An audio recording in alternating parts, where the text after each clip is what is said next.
오늘 말씀은 성도의 감사는 거래가 아닌 믿음에서 시작된다라는 제목을 가지고 여러분들과 말씀을 나누고자 하는데요. 여러분들 2024년에 그 MZ들 사이에서 유행했던 어떤 그 사고방식이 있었다고 합니다.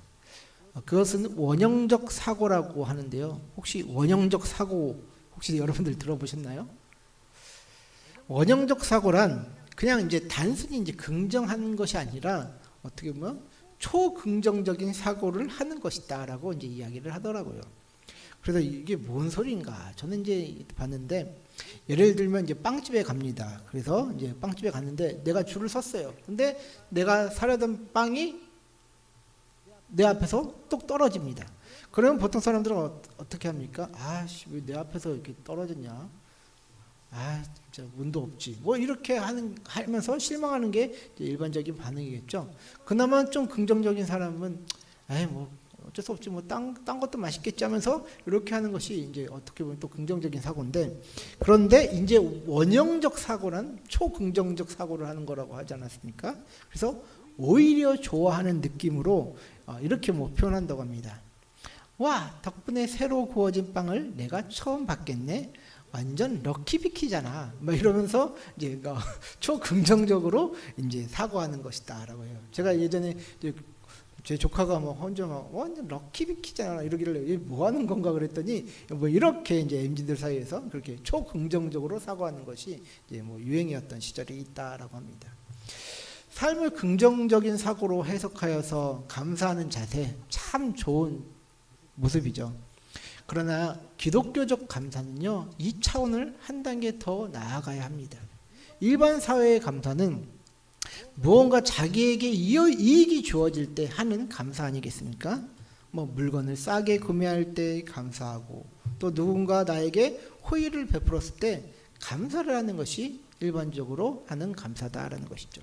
그래서 일반적인 감사는 무엇이다? 반드시 자신에게 이익이 돌아올 것을 예측하고 또 그렇게 됐을 때에 하는 것이 감사이다라는 것입니다.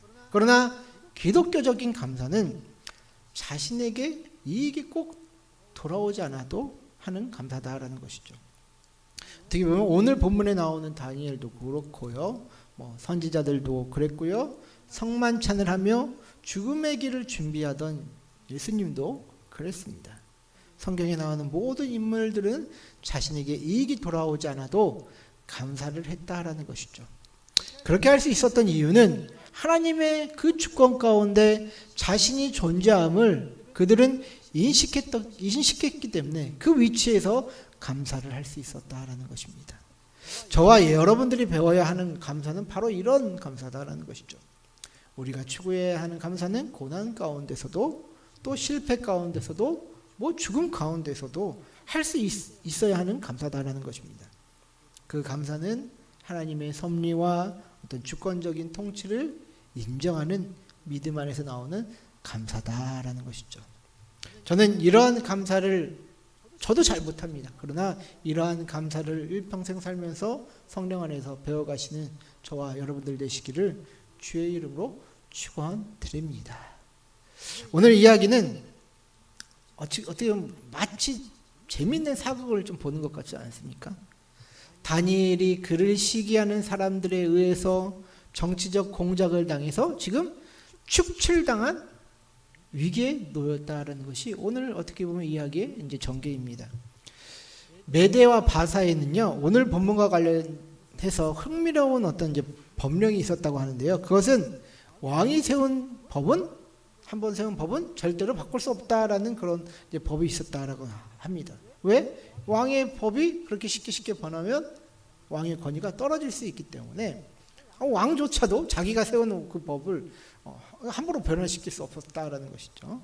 그래서 왕은 신하들의 말을 듣고 자신의 어떻게 보면 권위를 높일 것만 기대해서 한 법률을 오늘 세우게 됩니다. 그것이 바로 7절이다라는 것이죠. 7절 한번 다시 읽어드리면, 나라의 모든 총리와 지사와 총독과 법관과 관원이 의논하고 왕에게 한 법률을 세우며 한 금령을 정하실 것을 보아나이다. 왕이여 그것은 곧 이제부터 30일 동안에 누구든지 왕 외에 어떤 신에게나 사람에게 무엇을 구하면 사자굴에 던져 넣기로 한 것이니이다. 자, 지금 다니엘 빼고 많은 사람들이 지금 뭐 총리도 지사도 총독도 법관들도 지금 모여가지고 지금 정치적 공작을 하는 겁니다. 지금. 그래서 다니엘을 시기했던 이들은 지금 다니엘을 이렇게 이제 어떻게 보면 이제 율법에 어떤 그런 약점이 있었죠. 그것을 이제 가지고 와서 이제 정치적인 실수로 지금 다니엘을 제거하려 한다라는 것이죠. 왕은 자신이 신뢰하고 아꼈던 다니엘이었지만 그냥 자신의 어떤 그런 이제 자신의 어떤 그런 지위를 높이겠다라는 것에 대해서 이제 신하들이 그렇게 얘기하니까 자기도 모르게 지금 이 법령을 제정하고 나중에 이제 돌이킬 수 없는 지금 모습을 우리에게 보여줍니다. 그래서 왕은 자신이 세운 법에 의해서 스스로 어쩔지 모르는 그 나약한 인간의 모습을 오늘 우리들에게 보여주고 있다라고 하는 것이죠. 그런데요, 우리가 여기서 한 가지 생각해 볼 지점이 있습니다. 그것은 뭐냐? 다니엘이 이 법령이 이제 자신을 모함하기 위해서 세워질 때 그것이 자기를 제거하기 위한 것인지 몰랐을까요? 오늘 본문 3절을 보시면 다니엘은 마음이 민첩하여 총리들과 고관을 위해 뛰어남으로 왕이 그를 세워 전국을 다스리게 하고자 한지라 이렇게 말씀하고 있습니다. 지금 이것을 보셔도 아시겠지만 다니엘은 지금 마음이 민첩하고 뛰어난 자였다라고 말하고 있죠.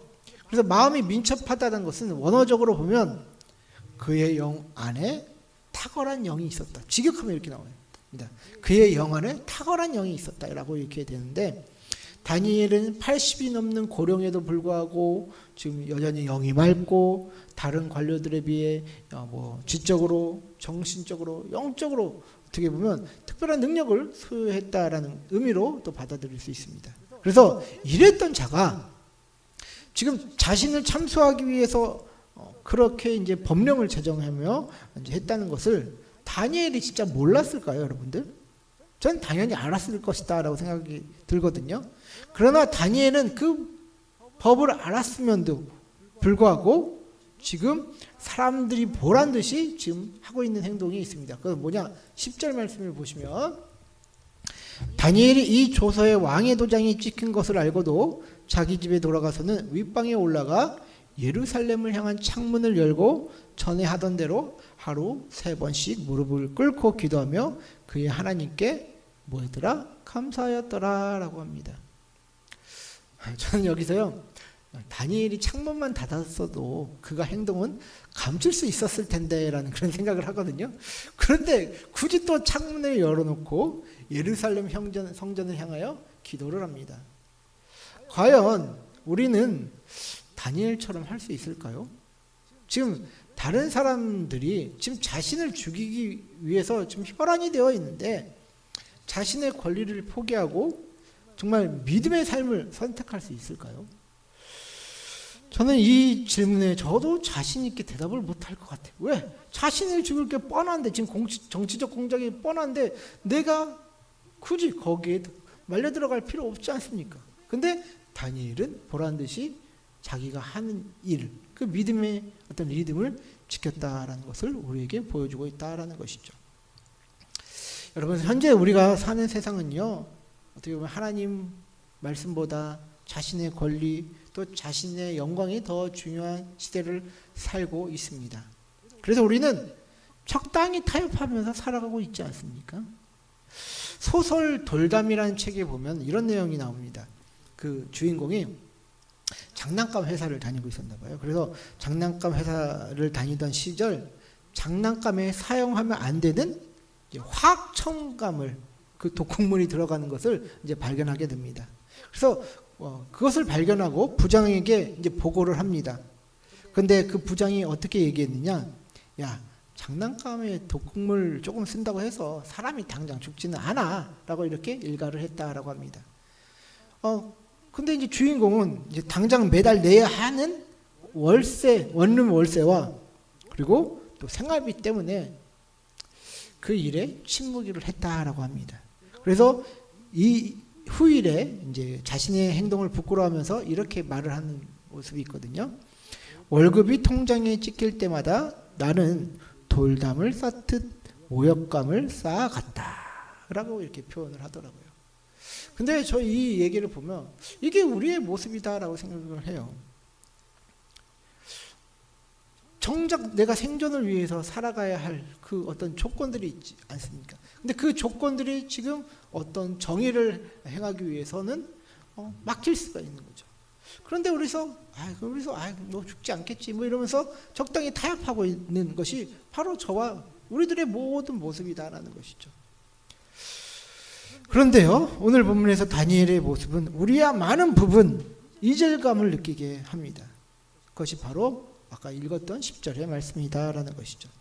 다시 한번 이 말씀을 읽어보면 다니엘이 이 조서에 왕의 도장이 찍힌 것을 알고도 자기 집에 돌아가서는 윗방에 올라가 예루살렘으로 향한 창문을 열고 전에 하던 대로 하루 3번씩 무릎을 꿇고 기도하며 하나님께 감사하였더라. 다시 한번 보시면 제 말이 이해가 되고 좀 더 이 말씀이 좀 더 입체적으로 다가오시지 않습니까? 많은 설교자들이 이 부분을 가지고 그래서 이렇게 해석합니다. 다니엘이 세상에 타협하지 않고 감사 그 기도를 드렸기 때문에 사자에게 잡혀먹히지 않고 구원받았습니다 라고 보통 이렇게 해석을 한다라는 것이죠. 그래서 기도하면 이런 기적도 경험할 수 있습니다 라고 이렇게 얘기를 합니다. 그러나 단순히 세상과 타협하지 않았다는 그 기도를 했기 때문에 구원의 기적을 경험했다라는 것은 좀 설득력이 전 좀 부족한 것 같아요. 왜냐하면 이렇게 세상과 타협하지 않았던 이들 중에는요, 초대교회 성도들이 있었거든요. 근데 그들은 사자의 밥이 되기도 했어요. 그리고 산채로 잡혀서 이제 그 산채로 불에 태워져 밤에 횃불처럼 죽임을 당한 이들도 있었기 때문이다라는 것이죠. 그래서 여러분들 우리는요, 어떤 이득 때문에 하나님 앞에 감사하고 어떤 이득이 올 것을 기대하기 때문에 하나님 앞에 감사하며 나아가야 된다라는 것은 옳지 않다라는 것입니다. 그것은 일반 사람들이 추구하는 것처럼 기복적인 조건에 의한 감사다라는 것이죠. 성도의 감사는 어떤 유익 때문에 하는 것이 아닙니다. 하나님의 섭리를 인정하며 믿음 안에서 사는 가운데 할 수 있는 것이다라는 것이죠. 그냥 단순히 의지적으로 절대 안 됩니다. 우리가 믿음의 삶을 살아나갈 때에만 할 수 있는 것이 바로 다니엘이 했던 이런 감사다라는 것이죠. 다니엘의 모습은 하나님을 인정하며 믿음의 리듬을 지키는 삶을 사는 사람의 모습을 우리에게 보여주고 있습니다. 그래서 우리는 삶 가운데 감사의 삶을 살아가며 그 믿음의 리듬을 어떻게 보면 유지하며 살아가야 된다라는 것이죠. 특별히 여러분들에게 감사해야 할 이유 2가지를 좀 말씀드리고 싶습니다. 우리가 왜 감사를 해야 되냐? 첫 번째로는요, 우리의 신체 때문에 우리는 감사를 해야 합니다. 자, 우리의 신체 때문에 이게 무슨 말이냐?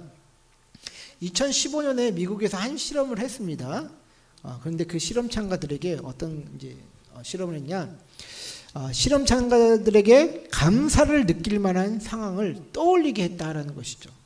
특별히 거기서는 홀로코스트라는 극한 상황에서 낯선 이에게 도움을 받는 이야기를 읽게 하고 그때의 뇌 활동을 관찰했다라고 합니다.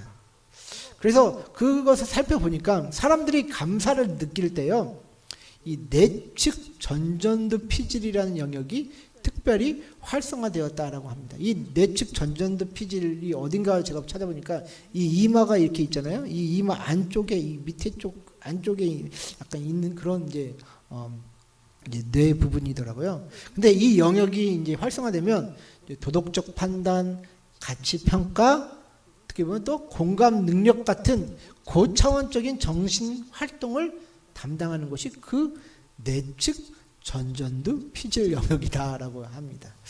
자, 예를 들어서 이런 것이죠. 어떤 감사를 느낄 만한 상황을 느꼈을 때, 감사할 만한 상황을 느꼈을 때 이런 생각을 한다는 것입니다. 이 사람은 왜 이렇게 하였을까? 이 사람은 어떻게 이런 일을 할 수 있지? 내 삶은 그에 비해 얼마나 편안한가? 라고 하면서 가치 평가를 하고 도덕적 공감을 하고 또 어떤 이제 여러 가지 생각을 한다라는 것이죠. 그러면서 이제 고차원적인 정신 활동을 한다라는 것입니다. 이런 맥락에서 감사는 다른 사람의 수고에 이제 공감하게 해주고 그 수고에 높은 가치를 부여할 수 있게 해준다라는 것이죠. 그래서 이 감사는 그냥 단순히 이제 그런 것들이 아니라 이 어떻게 보면 우리 뇌에서 발생하는 어떻게 보면 고차원적인 정신 활동이다라고 이 뇌학 과학자들이 얘기를 한다라는 것입니다. 그래서 쉽게 말해서 감사를 반복하는 훈련은 우리 뇌에 긍정적인 변화를 준다라는 것입니다. 여러분 짜증 많이 내고 분노 많이 내보세요. 뇌 망가집니다. 이게 스트레스가 누적되고 이제 그 스트레스 호르몬이 누적되고 장기화되면요, 이 뇌 구조 자체에 진짜 치명적인 손상을 준다라는 것이죠. 그래서 우리가 건강하게 살고 싶다라고 하면 제가 반협박으로 감사하셔야 된다라는 것입니다.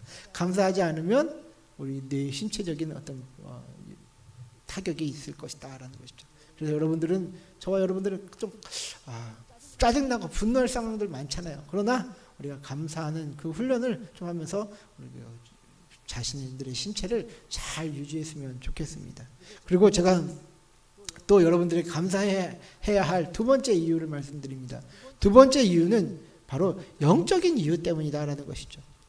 성도의 감사는요, 진정한 삶의 주인이 누구인지 인정하는 행위입니다. 오늘 본문 말씀 다시 한번 생각해 보세요, 여러분들. 다니엘이 하나님을 의지하고 또 모든 것을 하나님에게 맡기니까 지금 어떤 일이 일어났습니까? 자신은 그 사자굴에서 구원받고 그의 대적들이 사자밥이 됩니다. 그래서 여기서 더 중요한 것은 다니엘이 맡기던 왕이 어떻게 변화했는지 한번 보세요. 26절과 27절을 보시면 내가 이제 조서를 내리노라 내 나라 관할 아래에 있는 사람들은 다 다니엘의 하나님 앞에서 떨며 두려워할지니 그는 살아계시는 하나님이시요 영원히 변하지 않으실 이시며 그의 나라는 멸망하지 아니할 것이요 그의 권세는 무궁할 것이며 그는 구원도 하시며 건져내기도 하시며 하늘에서든지 땅에서든지 이적과 기사를 행하시는 이로써 다니엘을 구원하여 사자의 입에서 벗어나게 하셨음이라 하였더라. 지금 메데바사 왕, 이 메데바사는요 다신교 사회였거든요, 여러분들. 그런 다신교 사회에서 지금 하나님의 이름이 좀 높여지고 있다라는 것입니다. 여러분들 제가 이제 고대 근동 얘기하면서 얘기를 하죠. 어떻게 보면 전쟁은 신들과의 전쟁이었다고. 그러면 이제 유대의 하나님이었던 이스라엘의 하나님이었던 이 하나님은 어떻게 보면 바벨론에게 지었고 지금 메데바사 왕이 지금 이제 메데바사 그 나라가 지금 이스라엘을 어떤 유대인들을 지금 어떻게 보면 식민 지배하고 있는 상황입니다. 그 상황 가운데 하나님은 어떻게 보면 레벨이 그들 사이에선 낮은 존재였다라는 것이죠. 그런데 그랬던 하나님의 이름이 지금 메데바사 왕을 통해서 회복되고 있다라는 것입니다. 그래서 여러분들 우리들의 감사가 어떻게 보면 영적으로 하나님의 이름을 높일 수 있는 그런 조건을 갖고 올 수 있다라는 것이죠. 교회사에서 재미있는 역사가 하나 있습니다. 그것은 지금의 프랑스로 불리게 되는 야만족 프랑크 왕 클로비스에 대한 이야기인데요. 그는 로마 제국이 이제 약해지자 주 5세기경 이제 남하여 지금의 프랑스 땅에 이제 정착하게 되었는데, 이제 프랑스 왕 이제 클로비스는요 본래 이제 기독교 왕이 아니었거든요. 그의 안에 이제 클로틸테라는 그 아내가 있었는데 그 여자가 오히려 굉장한 경건한 신앙인이었다라고 얘기를 해요. 그래서 그 프랑크 왕 이제 클로비스는 이제 큰 이제 전쟁에 이제 직면해서 이제 겨우 죽게 될 이제 위험에 이제 처하게 되었는데, 그때 그 전쟁에서 지면 가족도 잃고 뭐 땅도 뺏기고 모든 것이 엉망이 되고 이제 뺏길 그런 위험에 처했었다라고 합니다. 그때 이제 그는 생각을 했다라고 합니다. 지금까지 내가 믿었던 신들은 지금 무엇을 하고 있는 걸까? 이대로 전쟁에서 지면 완전히 다 끝장날 것인데, 아니면 그냥 내가 아내의 신 그리스도 예수에게 부탁을 해볼까? 라고 하면서 그 급박한 상황에서 그런 어떤 이제 생각을 했다라고 합니다. 그래서 그 클로비스 왕이 결국 예수 그리스도시여 만약 당신이 이 전쟁에서 나를 구해주시고 승리하게 하신다면 당신을 믿고 세례를 받겠습니다 하고 그렇게 이제 고백을 했다라고 합니다. 그래서 근데 그 순간 진짜 신기한 일이 벌어졌대요. 병사들이 갑자기 힘을 얻고 전쟁에서 대승리를 거둘 수 있었다라고 합니다. 결국 그는 전쟁 후에 그리스도인이 되었고 그가 그렇게 될 수 있었던 이유가 클로틸테라는 경건한 아내의 역할이 컸음을 이야기하고 있다라는 것이죠. 힘없는 여인의 믿음이 천하를 호령하던 남편에게 큰 영감을 주어 그가 그리스도인이 될 수 있도록 어떻게 보면 이제 영감을 주었다라고 이야기를 합니다. 그래서 여러분들, 저와 여러분들은 어떻게 보면 다른 이에게 영감을 주는 사람입니까? 아니면 저 사람 보면 이제 짜증이 나고 보기 싫고 하는 그런 거부감을 주게 만드는 사람입니까? 여러분들 감사하지 않는다면 그런 사람이 되기 쉬워요. 여러분들 항상 짜증내고 자기만 알고. 그래서 이 영적인 어떤 측면에 있어서 이 감사는 하나님의 이름을 높이고 하나님을 드러낼 수 있는 어떻게 보면 그런 좀 표현이 그렇지만 바이러스처럼 퍼뜨릴 수 있는 그런 어떤 영적인 능력이 있다라는 것이죠. 여러분들은 하나님이 우리를 이끌어 가신다고 믿으십니까? 저는 이런 것을 참 많이 느끼는데요. 저는 이제 신앙생활을 하면서 당연한 것을 당연하지 않도록 훈련받아 왔다라는 것에 어떻게 보면 저는 개인적으로 그렇게 저는 이제 주장을 하거든요. 그래서 이 당연한 것을 당연하지 않게 만드시기 위해서 하나님께서 참 이제 연단을 많이 하셨다라고 생각을 해요. 지금도 뭐 어떻게 보면 연단과 훈련과 가운데 있지만 그래서 참 많은 내적인 갈등과 고민이 많았는데 제가 이제 예배 전에 한번 이야기했을 텐데 싫어하는 사람 붙여놓고 그 안에서 감사하도록 하나님께서 훈련시키셨다라고 하는 것이죠. 그래서 감사의 어떤 위력과 또 감사하는 삶, 내 삶을 이끌어 나가는 그 하나님의 어떤 섭리를 제가 이제 배우게 되었는데 제가 8개월간 다니던 그 소스 공장 그 안에서 이제 이 설교하면서 갑자기 또 그 사람이 생각나더라고요.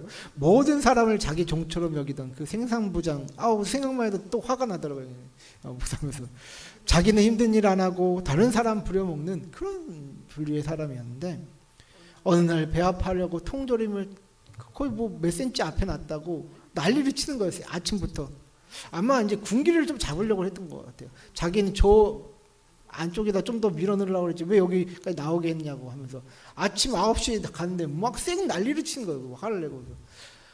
그게 이제 쌓여가지고 그때 이제 저하고 어떤 형님하고 형님 나 그만 못하겠습니다. 그러면서 형 우리 가요. 그러고 이제 아침에 이제 막 나가려고 해서 뛰쳐나갔거든요.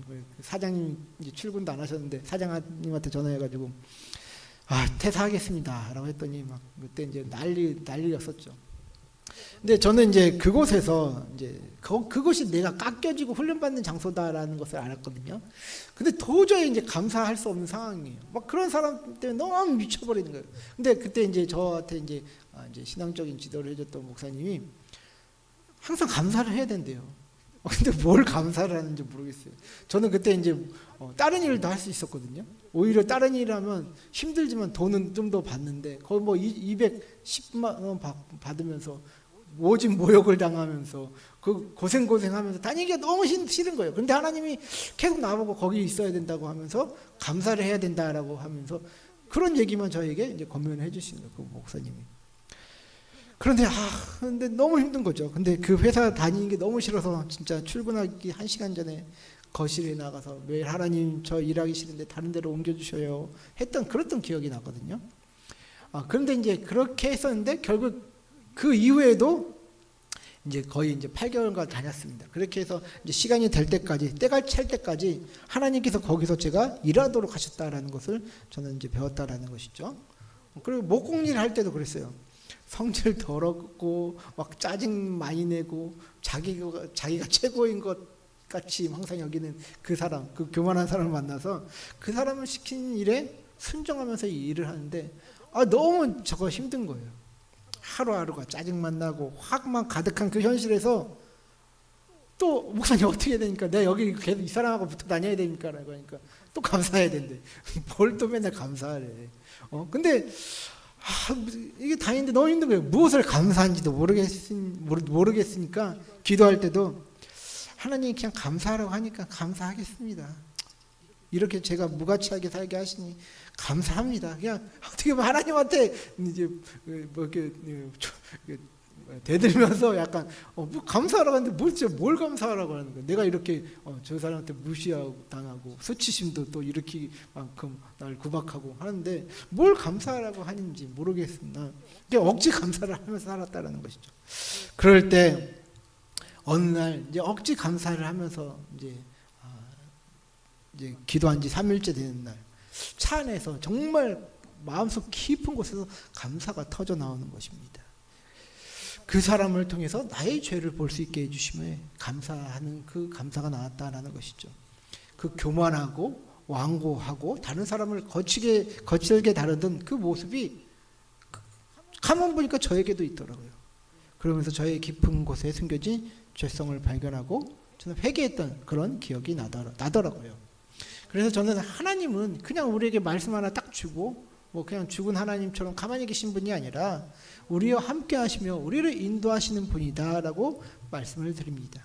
우리가 세상의 방식과 또 인간적인 어떤 이제 정의를 앞세워서 내 주장을 앞세워서 살려고 하니까 하나님의 음성과 뜻이 들리지 않는다라는 것이죠. 오늘 우리 다니엘을 보세요, 여러분들. 그는 자기가 죽을 것을 알고 있었거든요. 그가 정치적인 사람이었다면 반대 세력보다 먼저 앞서서 그들을 제거했어야 합니다. 아마 그런 능력도 있었을 것 같아요. 저 같으면 아마 먼저 공작해가지고 정치적으로 그 사람들을 제거했을 것 같아요. 그러나 그는 그렇게 하지 않았습니다. 또 그는 창문이라도 닫고 정말 숨죽이면서 기도했어야 합니다. 그래서 대적들에게 자신의 모습을 철저히 그 30일만이라도 가려야 했다라는 것이죠. 그러나 다니엘은 그렇게 살지 않았다라는 것이죠. 살아도 하나님의 뜻이요 죽어도 하나님의 뜻임을 인정하는 사람이 바로 다니엘이었습니다. 그래서 그는 세상과 타협하지 않고 하나님께만 감사하며 그 상황을 모두 하나님께 맡길 수 있었다라는 것이죠. 그 일 때문에 사자밥이 된 것은 그의 대적들이었고 메데바사 왕이 지금 하나님의 이름을 높이고 있지 않습니까? 그래서요, 우리가 추구해야 할 감사는 내게 주어지는 이익 때문에 하는 거래적 감사가 아니다라는 것입니다. 우리는 믿음의 감사를 해야 합니다. 이런 의미에서 하박국 선지자는 우리에게 영광을 주는 말씀을 하고 있습니다.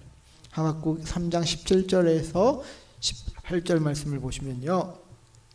비록 무화과 나무가 무성하지 못하며 포도나무에 열매가 없으며 감람나무에 소출이 없으며 밭에 먹을 것이 없으며 우리의 양이 없으며 외양간에 소가 없을지라도 나는 여호와로 말미암아 즐거워하며 나의 구원의 하나님으로 말미암아 기뻐하리로다.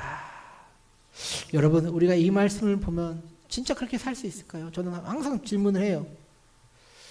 과연 내가 아무것도 없고 또 내가 정말 어떻게 보면 정말 무가치하게 살아가는 존재처럼 여겨질 때 우리 구원의 하나님만으로 기뻐할 수 있을까? 저는 항상 묻거든요. 못하기 때문에 하나님 앞에 더욱더 기도하고 매달리는 것 같아요. 그래서 우리가 다시금 이런 영성, 이런 믿음을 회복해야 한다라는 것이죠. 오히려 가난하고 어떻게 보면 힘들 때는 이런 마음이 있었던 것 같아요. 하나님이면 전부입니다. 그러나 어느새부터인가 우리가 잘 살고 잘 먹기 시작하면서 내가 가진 것에 대한 부족함 때문에 불안함을 가진다는 것이죠. 다른 사람들은 잘 먹고 잘 사는 것 같은데 나만 뒤처진 것 같지 않습니까? 그래서 바울은 이런 불안과 걱정을 하는 우리에게 이런 권면을 합니다. 빌립보서 4장 6절과 7절 우리가 매주 외우는 말씀이죠. 아무것도 염려하지 말고, 우리 한번 같이 해볼까요? 시작. 아무것도 염려하지 말고 다만 모든 일에 기도와 간구로 너희 구할 것을 감사함으로 하나님께 아뢰라. 그리하면 모든 지각에 뛰어난 하나님의 평강이 그리스도 예수 안에서 너희 마음과 생각을 지키시리라. 아멘. 지금 바울 사도는 세상을, 이 현실을 살아가는 우리에게 뭐라고 권면합니까? 아무것도 염려하지 말라라고 합니다. 우리의 미래, 인간관계, 가족, 건강, 먹고 사는 등 그 어느 것도 불안해하지 말고 또 염려하지 말라고 합니다.